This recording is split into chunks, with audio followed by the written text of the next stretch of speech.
have the CEO of Squidgrow here to introduce the project to us. So, yeah, can you briefly introduce yourself, please? Hey guys, yeah, it's Ardub here on the main Squid Girl account. Can you just bring Shibtoshi up as a speaker as well? I can see him up at the top here as well. Hey, Yep, how's it going, everybody? Sorry, I got booted from a speaker for some reason. that's okay. There That's we okay. there we go. So, how's it going? Happy to be here. I'm Shibtoshi. I'm up here with my COO, R Dub, also Slum Doge Millionaires up here with us. And we've got a lot of our community in here as well. But happy to be here and discuss a little bit about our project. That's good to hear. So, yeah, just give us a brief introduction about you guys and about Squidgrow.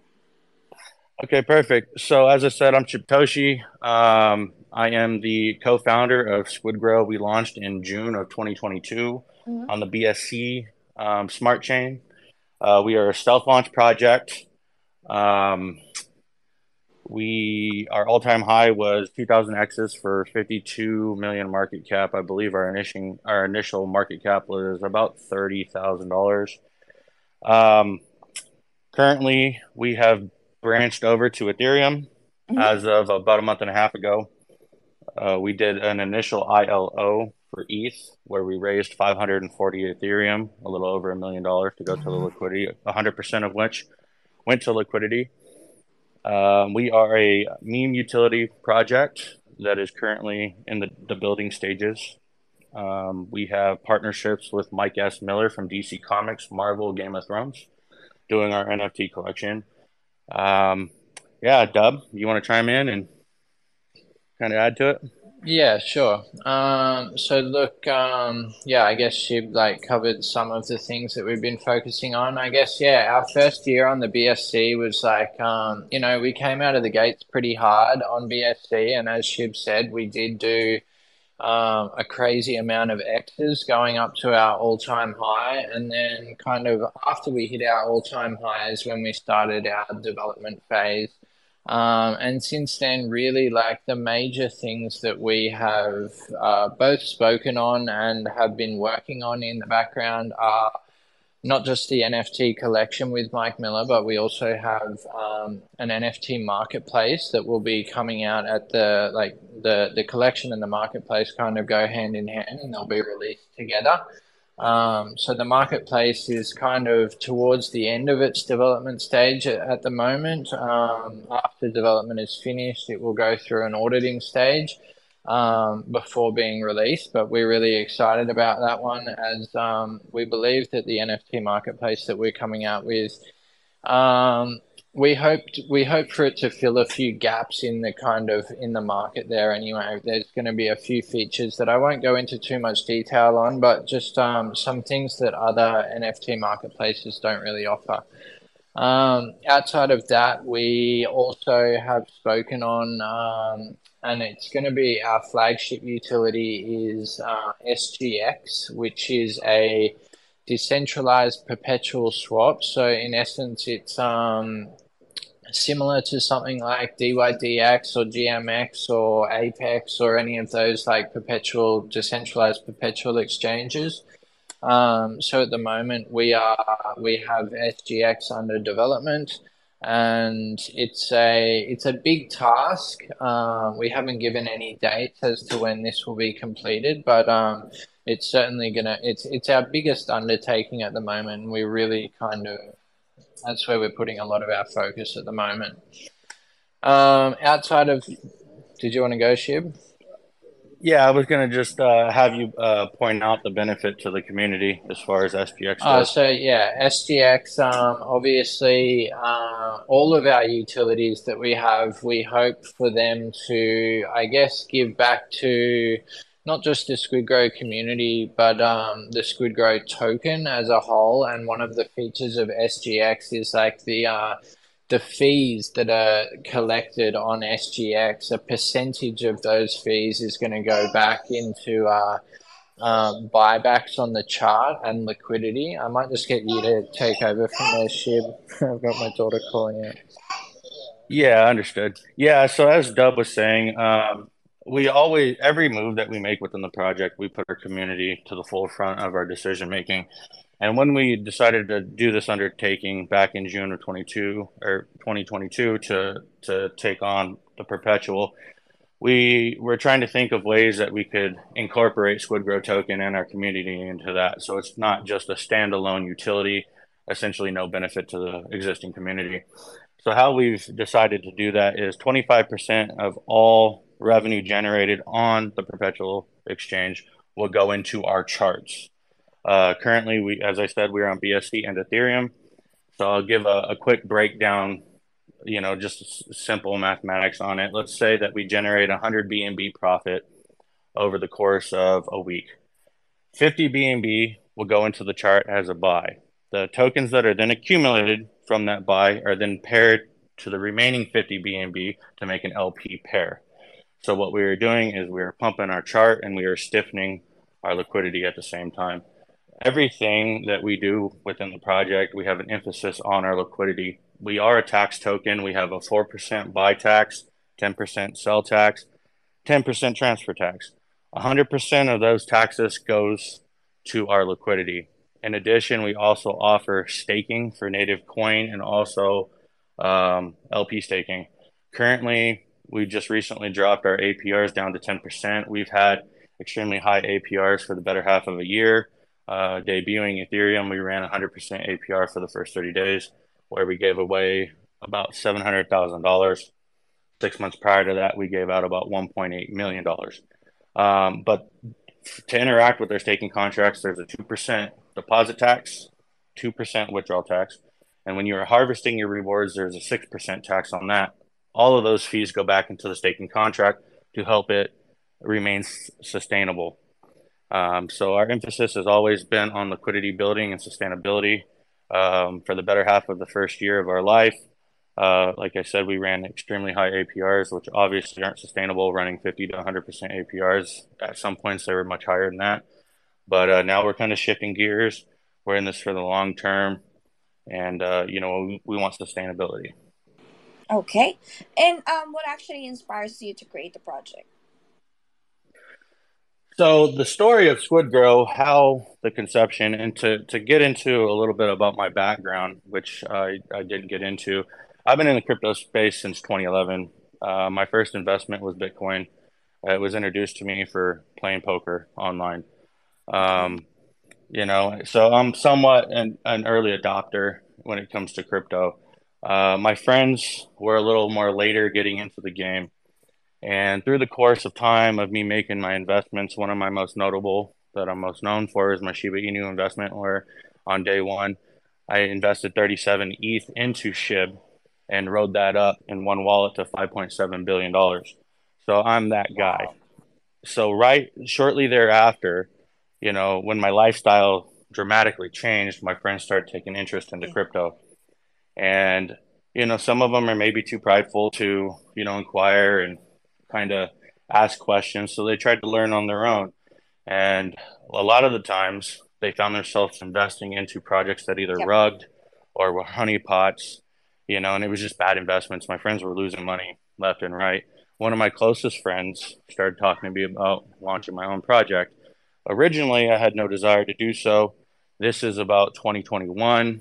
And then as he persisted, I started playing around with the idea a little bit.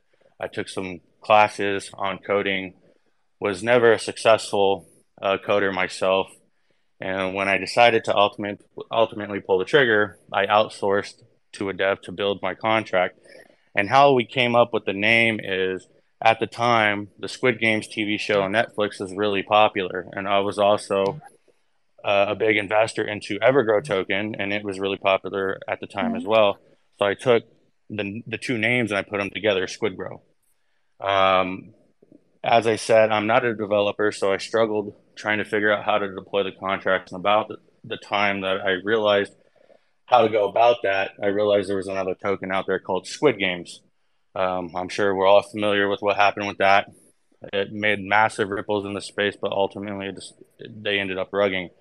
So I ended up shelving the idea and kind of went about my life. A couple months down the road, I met my COO in a whale room, And we ended up joining a side whale room from that group, where we just started talking a little more openly about crypto. And during this course of time, I got to know Dub fairly well, and we started talking about the issues that are in this current space that we're in. And with the outside pressure from my friends, you know, trying to convince me to launch my own project, I happened to throw it out there to Dub.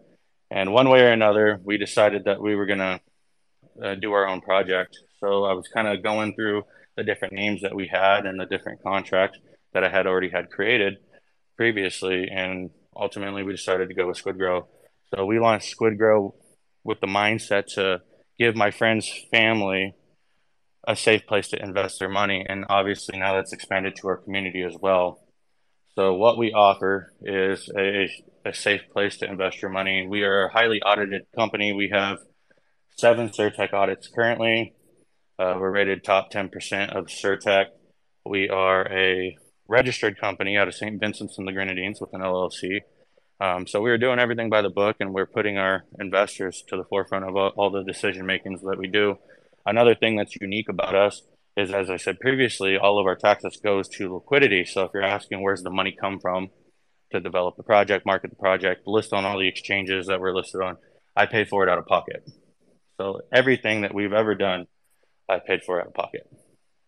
So that's another unique thing about us. We do not depend on volume on the chart to generate marketing funds. So we operate with a marketing budget, which I fund, and that's how we move through this space. And as I said, we're in our building phases right now with some pretty big undertakings going on that we're really excited for. Yeah, wishing you all the best on those improvements that you are doing right now. So, by the way, can you tell us more about the Squidgrow absorption machine, or SAM? Yeah, sure.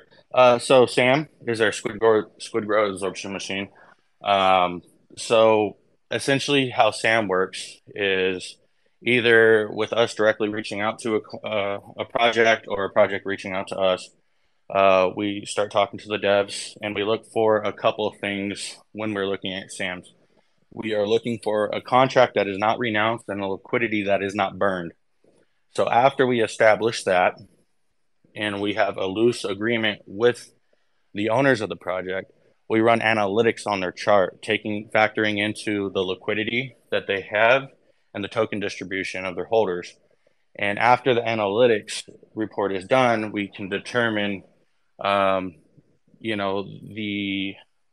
percentage of value retention that the community is going to retain. We have done one successful SAM acquisition with Versa Finance, and the community came out great in that. I think they were like 80 or 90% value retention. A lot of the times when we were looking to absorb projects, one of the things we're running into is, great market caps, very poor liquidity. So as an example, if your top whale holds all of the liquidity in a project, we obviously can't make everybody whole with 1-to-1 ratio, 100% value. By doing so, it would essentially just be funding one wallet. So we have to take that liquidity and determine the amount of tokens of our project that liquidity is going to purchase, and that those tokens are then distributed to the community. So how it essentially works is, assuming everything is agreeable, and we think that the community that we're looking to absorb is going to be fairly content with the value retention, we will have the other project remove their liquidity, do a purchase on our chart. We will run analytics again, factoring into the tokens, factoring in the tokens that were purchased, and then we do a final analytics report. Those tokens are then transferred to me and airdropped to all of their addresses of their community, and now they become Squidgrow.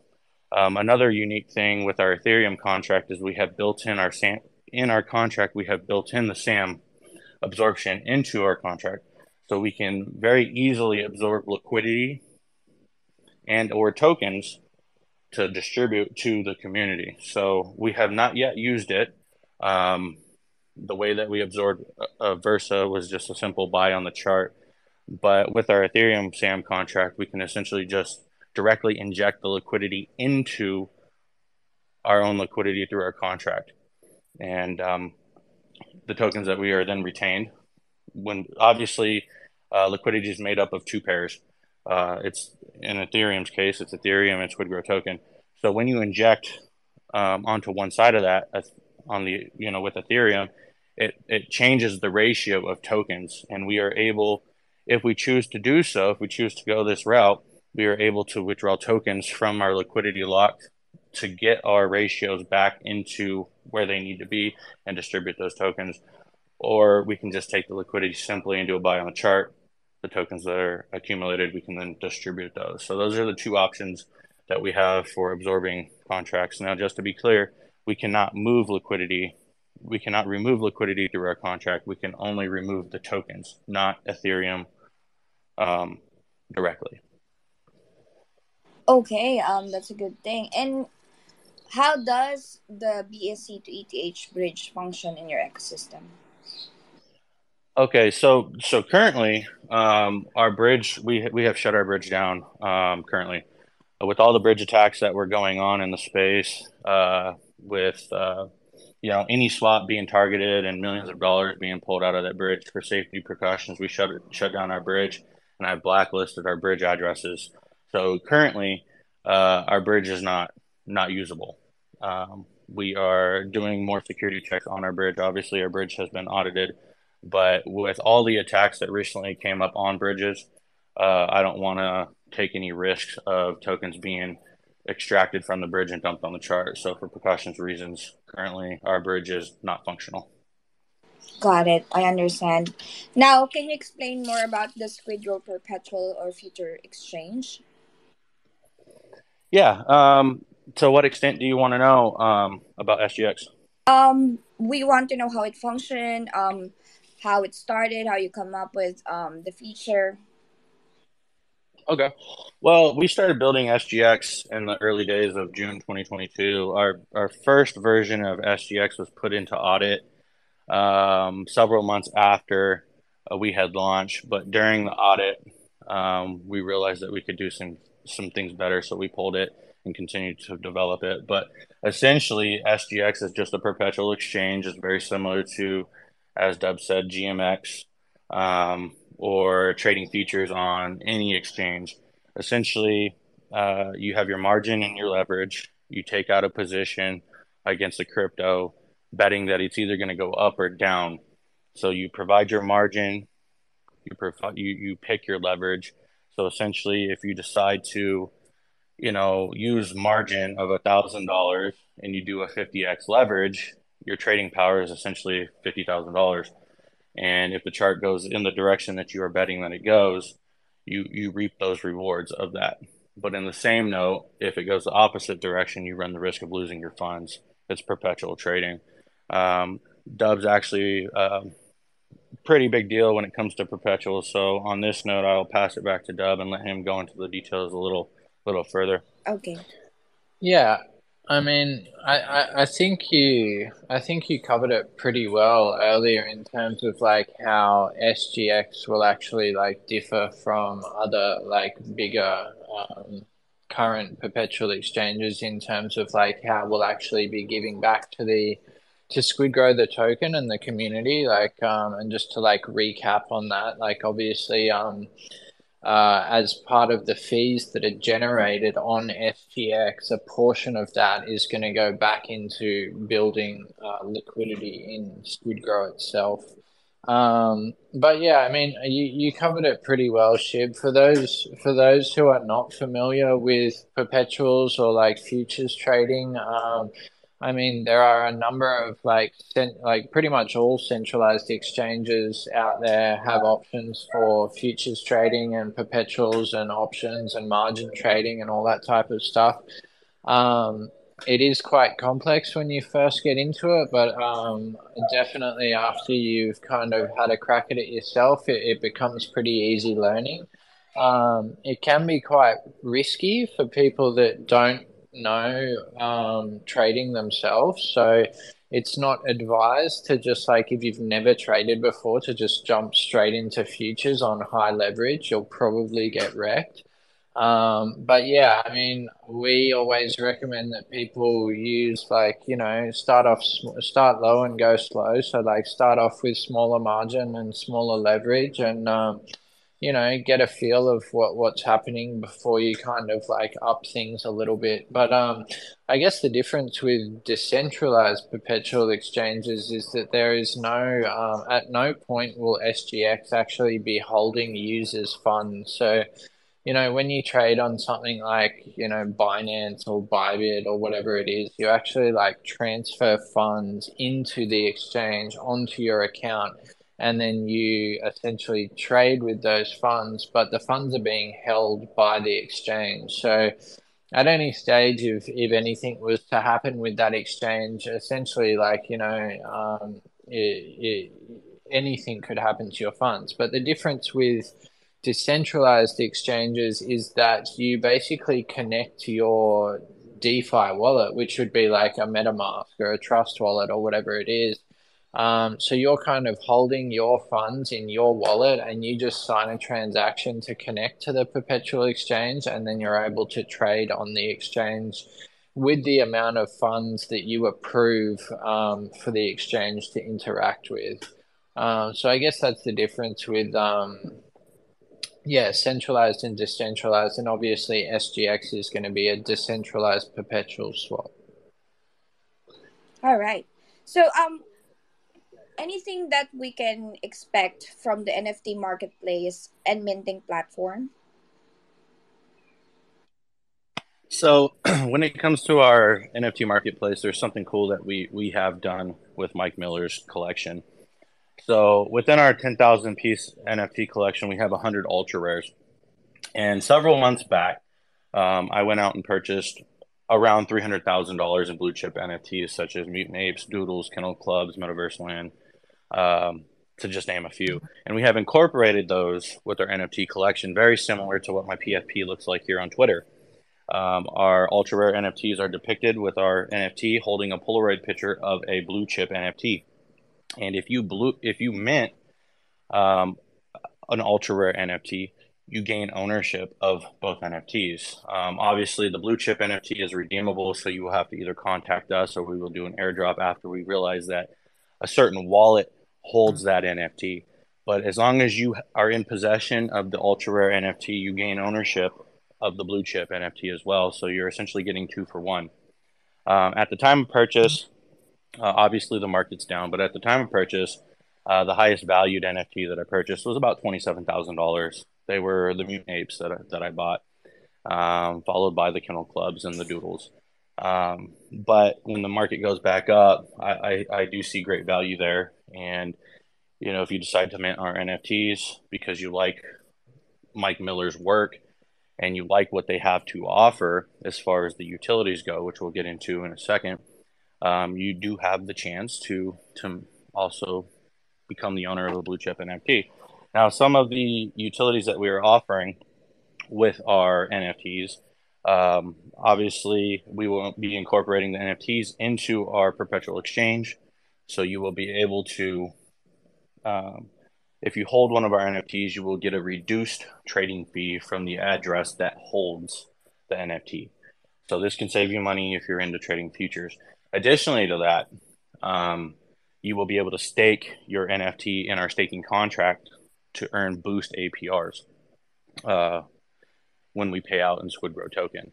So, currently we offer 10% APR, which is not bad for this market. There is no locking periods. You can withdraw it at any point. There's just the taxes that we spoke on previously. But if you decide that you want to boost those APRs and you're an NFT owner, you can stake those into the contract and earn additional APRs. Now, we have not finalized the APR numbers yet, so I won't get into too much detail on that. But you will be able to stake up to 5 of our NFTs in our contract. It's capped at 5. Okay. And now, how does Squidgrow prioritize user needs, ideas, and feedback in its community-driven approach? So we're pretty open to suggestions and Uh, ideas. There's been numerous times when we've been in the process of developing something like our staking contracts for an example or our bridge for another that we take feedback, and if we feel like it is a positive change, we will implement that.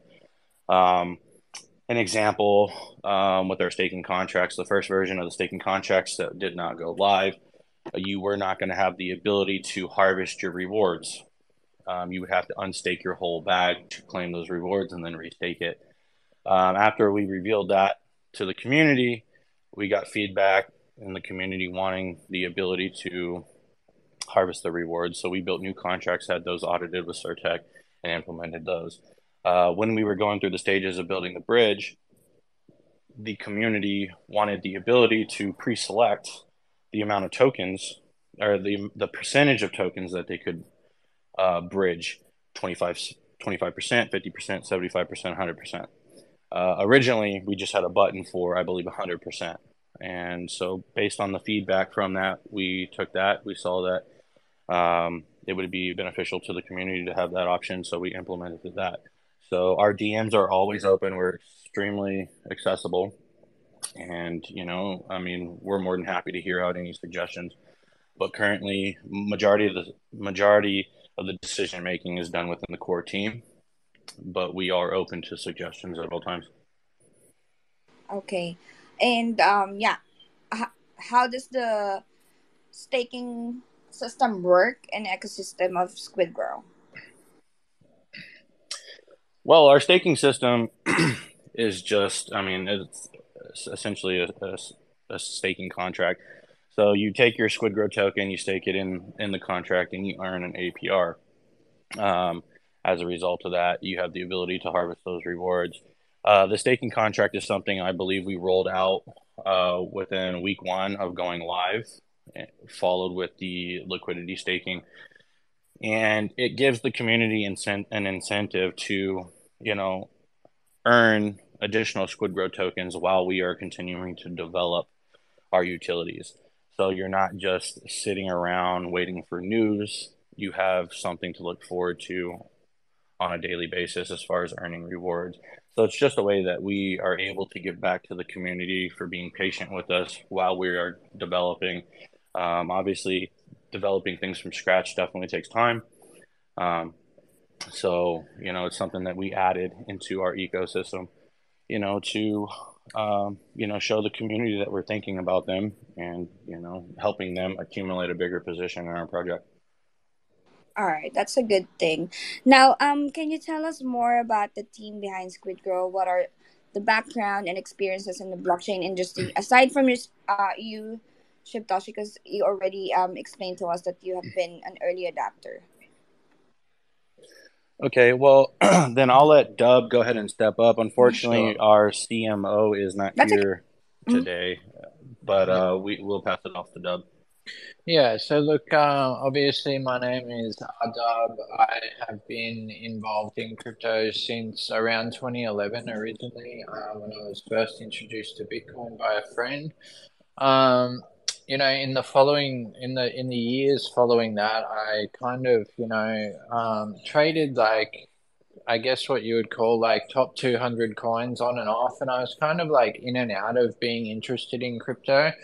Um, but always kind of, yeah, always had that like, thing in the back of my mind that I really loved it. And then it wasn't until about 2021, I think it was, when I got introduced to DeFi and originally came in as an investor and bought a token. I think it was on the BSC at the time. And basically, yeah, coming into that space of like, I guess, what is often referred to as like shit coins. Yeah, it was just a whole other world that I had never experienced before. And obviously, I went through the whole roller coaster that everyone goes through, and I got rugged and all the rest of it. But yeah, I really enjoyed making connections with people in the space, and I guess that's how one thing really led to another. And in the end, like Shutoshi and I ended up meeting each other and starting Squidgrow. But so I came into the space as an investor. I was then working for a channel, kind of like calling promising projects, and then went on to meet Shibtoshi and started Squidgrow with Shib. And nowadays also just spend a lot of my time day trading futures and like helping people to understand the futures market and technical analysis and stuff like that. That's kind of me. I can try and give a little bit of a rundown on Dane, our CMO as well, and just like jump in Shib, because I yeah, I'm would not. just I would just pull the information off the main website and read it verbatim as Oh, far as what he's okay, drafted. okay. Let me have a look. Okay.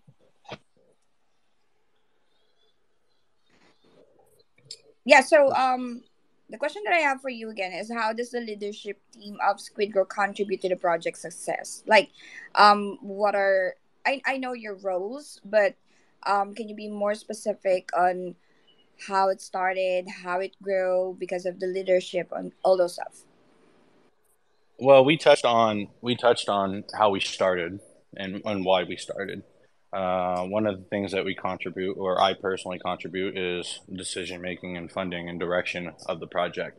Obviously, my core team helps with decisions and the directions that we decide to go and different utilities that we decide to build. But you know, from my end, I bring funding to the table. I bring knowledge to the table, and I bring direction.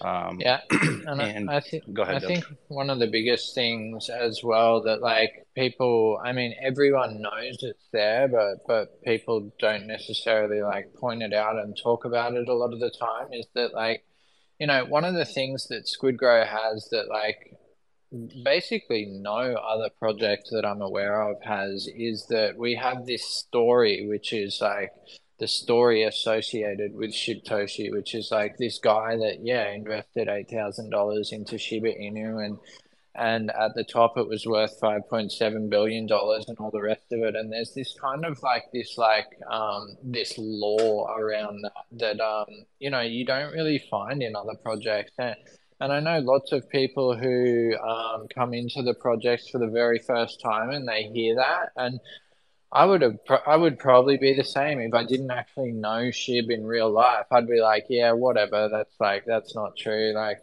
that's crazy. Like, because it's unbelievable, right? Like, I mean, like, it's a pretty crazy story. But yeah, that is one of the big things that I think that not just Shibtoshi has, but it's yeah, one of the big things that kind of, adds to what Squidgrow really is. It's this element that Squidgrow has that other tokens don't have. Okay. So I don't have any more questions for you guys. So I would ask our audiences if they want to ask anything. You can request if you have any question for Squid Grow. Well, before we get into that, I'd like to Mm-hmm. bring Slum Doge up. He's up here as a speaker, Okay. um, and I'll allow him to give the introduction and how he was, exposed to us, and go from Yeah, there. Slum. Sure. yeah. What's going on, guys? Hi. Hey, what's up?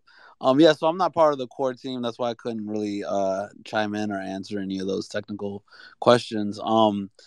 But yeah, I got introduced to Squid Grow a little while back. Shout out to Bad Anthony, by the way. Mm-hmm. He that's the homie right there. He's an audience too. But yeah, just kind of met up with them in real life. Shibtoshi, and everybody, and just kind of like sat down and just kind of talked about the project, everything, and it just, I don't know, it made a lot of sense to me. We kind of cut from the same cloth, you know what I mean?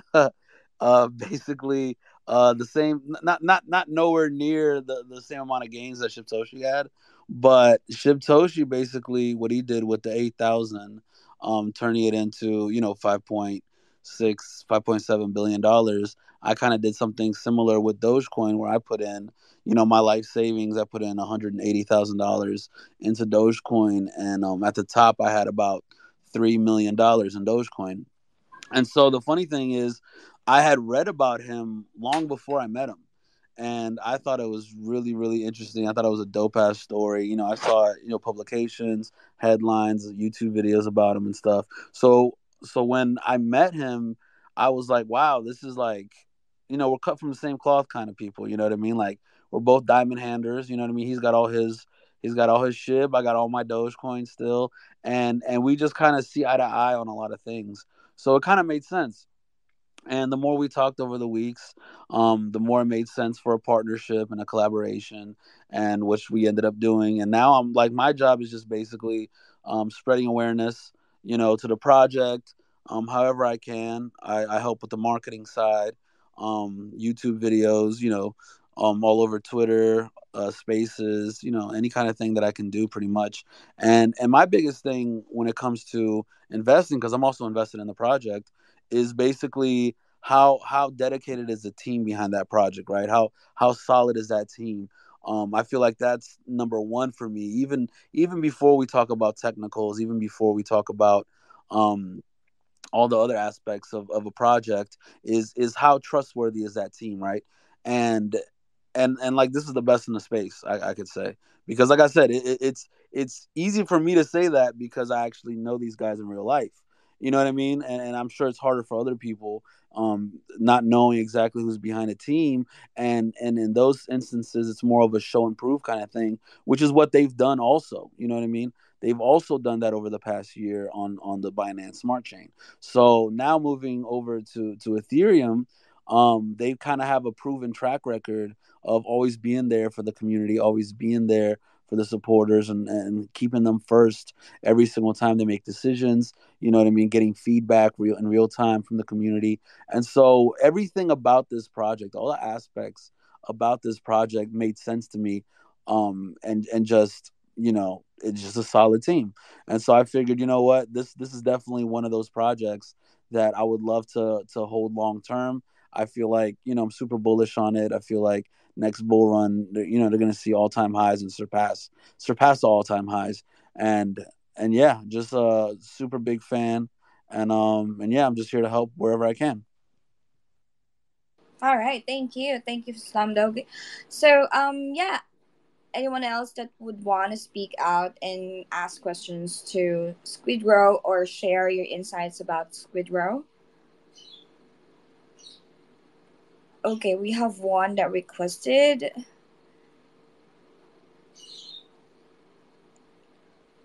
Right, just one moment. Still waiting for him to connect. Hi, the art. Yeah, can you hear us? All right. And the crew, actually. I mean, just wanted to say huge appreciation for everything that you're doing in the space. I think it's an incredible story that you've had to tell there, Shibtoshi. I don't know how you guys identify these things so early.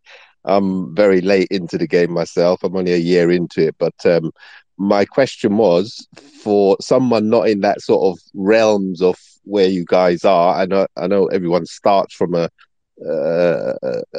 a position, a low position at first. But my question is, what sort of other than holding long term, which I'm a very good diamond handler, which I look sort of long term to the future with regards to projects that I'm invested in. And I think finding a team such as yourselves that are strong enough, resilient enough to stand behind the project, and a community that are on the same page speaks volumes for any project. But I'm querying, for someone not in those sort of positions as yet, other than accumulating over time, how would you advise to best position yourself to take full advantage of the run coming up? Because my intention is, as I say, to accumulate over time, a lengthier time. Well, I've been very vocal about this. I think the majority of the money that is going to be made in the next run is being accumulated right now. I myself am accumulating right now. Mhm. So I think, to best utilize and take advantage of where we are currently in the market, it's dollar cost averaging, as you said you were doing. Yeah. Um, who cares if you just bought Bitcoin at $30,000 or you bought it at $14,000? It doesn't matter kind of where you got into it. Where it's predicted to go as far as direction this next run, it's going to be pretty substantial. I myself can see Bitcoin going over $100,000. Um, so I would best advise somebody that you know doesn't have like a lot of money to play with in one go, and just dollar cost average into projects that you truly believe in. That's Mhm. the smartest way to do it, because you're bringing your dollar average down Right. So you bought at the top. Okay, that sucks. If you don't buy and you don't dollar cost average, then that is your average. But if you start buying on the way down, the way back up, you are bringing that investment average down. And then when the Right. market turns around, it's not really going to matter at what point in time you invested into it. I've been accumulating Bitcoin since 2011. Actually, my first Bitcoin purchase was $30,000, and I lost that the following day on the poker tables online. But I've been a true believer in Bitcoin from since it was introduced to me. But I truly believe in dollar cost averaging. I truly believe that this market right now and what you are buying will change majority of everybody's life in the next run. With that said, obviously, it's very dependent on the project that you are investing in. If you get into, one of these 2.0 coins or something like that, high risk, high reward, right? But there's no Right. guarantees there. There's no guarantees at all in this space. But if I had to advise anybody, like I advise my friends, just dollar cost average. I think that's the best way to utilize and take advantage of the market that we are currently in. Right, right. That's exactly what I'm sort of understanding in my limited time into the space. I think the lowest point that you can get into something and be able to hold firm over time can only lead to those advantages. Understanding that the history of the chart shows you movement to dips and wanes in it. I think to me it makes perfect sense to dollar cost average and get in at lower points whenever you're in a position to do so. But I thank you very much for the advice. I kind of try to explain or spread that same sentiment to communities that you're in. And I think any project that anybody's invested into, firstly, they must have had an interest to be invested in it in the first place. But look long term and be part of that community as well, because a community with strength behind it, all on the same page, understanding what's needed, what's necessary for themselves and for the strength of the project, can only lead to greater things in the future. I agree with that 100%. And I just realized I recognize your voice. I've spoken to you previously and had some great conversation with you, I believe, in our Telegram group, correct? Yes, we have at one stage. Yep. I jump Yep. in and out of lots of things, so excuse. I can't retain all the people that I speak to, but I certainly remember your name. Nice, man. Yeah, I mean that is what I would suggest, dollar cost averaging. Uh, you know, and I always suggest never invest more into anything if you Hmm. can't afford to do so. Right. Don't take your rent money and gamble with it, expecting to double or triple that the following month. No, There definitely are not. there are times where you know you can Yeah. definitely achieve that, but it's very risky to do so. So we are a slow and steady growth project. We were slowly and steadily growing our holder count and our liquidity to market cap ratios. Currently, Ethereum is around 7% liquidity to market cap ratio. And that is something that is so negligently overlooked in this space. Everybody focuses on market cap. Well, let me tell you, I'm invested into SHIB and have been, and I had billions of dollars in SHIB. Could I have pulled that if I wanted to, if I had a desire to do so? Absolutely not. I would have never been able to clear $5 billion out of SHIB. And if I even tried, it would decimate the chart. So, the emphasis being on liquidity building in the project gives the ability for our community to exit their position or pull profit if and when they decide to do so. And we encourage profit taking. We don't expect our community to just never sell. We encourage it, but do it responsibly. Think about the other people, think about the community, think about, your first time when you invested into a project and then somebody dumps on your buy and now you're upside down. Remember that feeling, and when you decide to pull profits, pull it slowly. If you decide to exit, unless it's like a family emergency or something major like that, try to do it respectfully. Um, I mean, everybody's been in a situation where they've been dumped on. It's not a great feeling.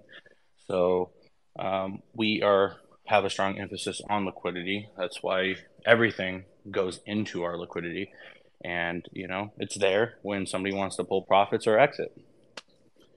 But that's just kind of my advice as far as the dollar cost averaging and the market sentiment as of now. I mean, Dub, you have anything to contribute to that? No, I mean, I think that's pretty much good advice. And I just think at, these times right now are really like the start of the end times, really, of like accumulation. Because when it happens, things are going to go up pretty quickly. And, I think with Bitcoin, obviously the bottom is in.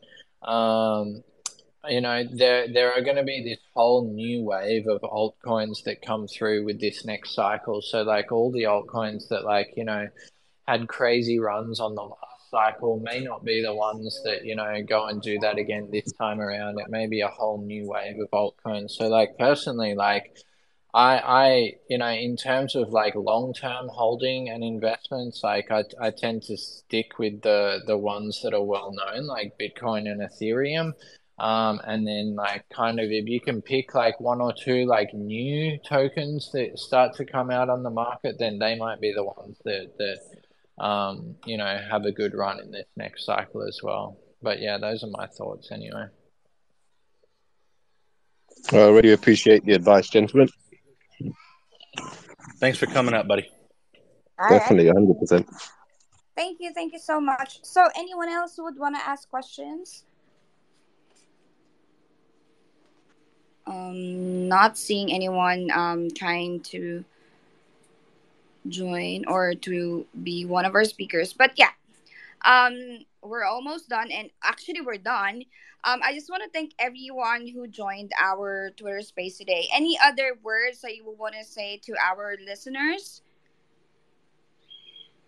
Shibtoshi. Oh, I'm sorry. I didn't catch what you just said. What was that? Yeah.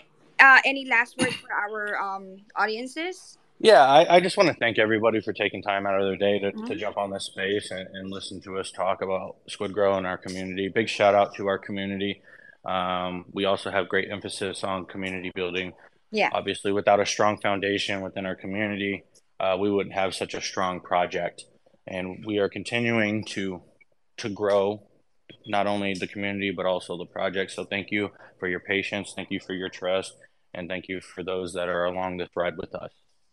And everybody that is not in my community, I encourage you to jump in there and learn a little bit about us. You don't have to invest if you don't want, but it's a good place to hang out and accumulate knowledge.